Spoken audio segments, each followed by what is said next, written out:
Okay, in this third and final video on human resource management, we're going to consider the functions now of HR.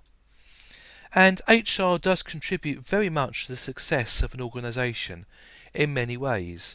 And we're thinking now of the recruitment.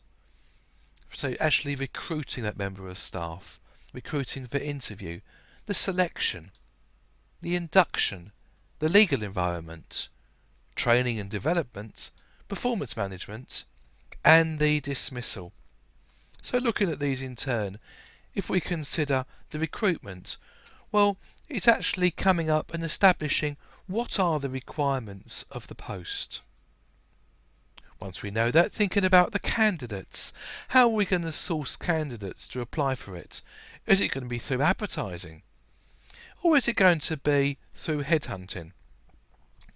And then considering the equal opportunities issues in relation to gender, race, marital status, sexual orientation, religion, age and disability.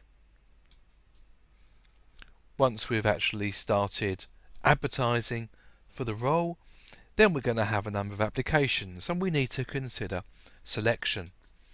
So assessing the candidates for a job, looking at the communication, the qualifications, the experience, the competencies and the personal attributes of candidates.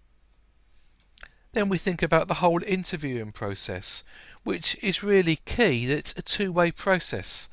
So actually the candidate finding out information about the organisation and the organisation finding out about the candidate.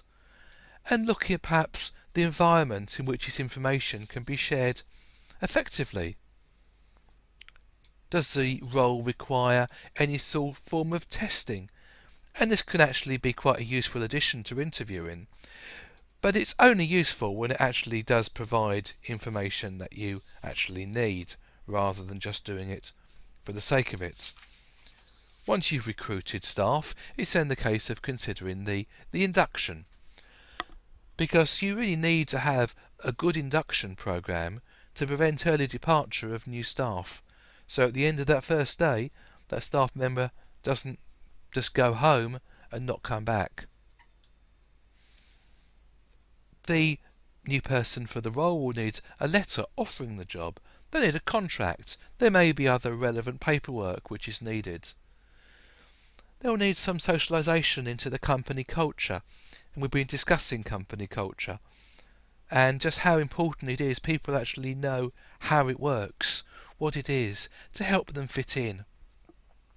And then for their individual role, how that role fits into the organisation or into the department. Any processes the organisation has, the geography, the layout, where they can get help from, and buddying, the person they can actually go to, just to answer perhaps any little question. Someone can sort of make sure they know exactly what's happening.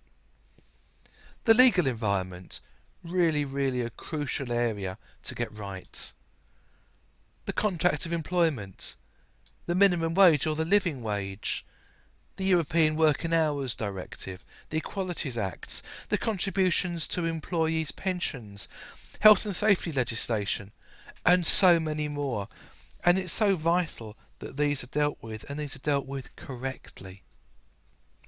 Training and development, so important to actually ensure that staff members, their performance is improved, and that any training is provided to support any change in roles or duties, and that any training and development which happens is in line with the planning, the human resource management planning.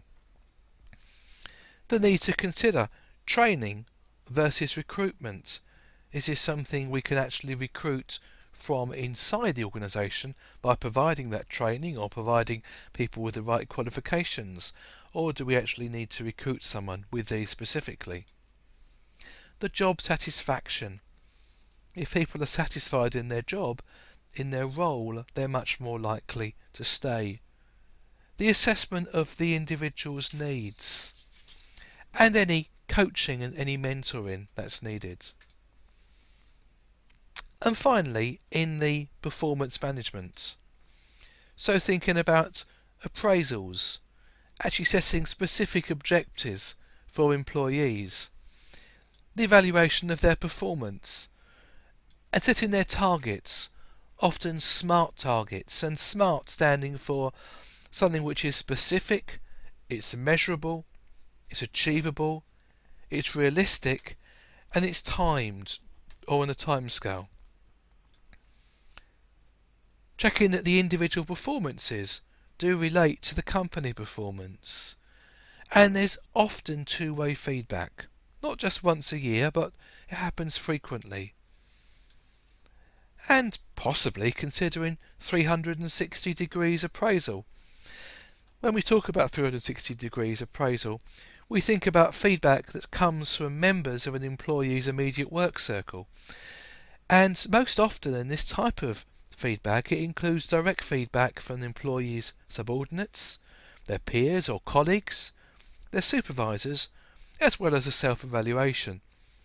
And in fact, it can also include, in some cases, feedback from external sources, such as customers and suppliers, or other interested stakeholders.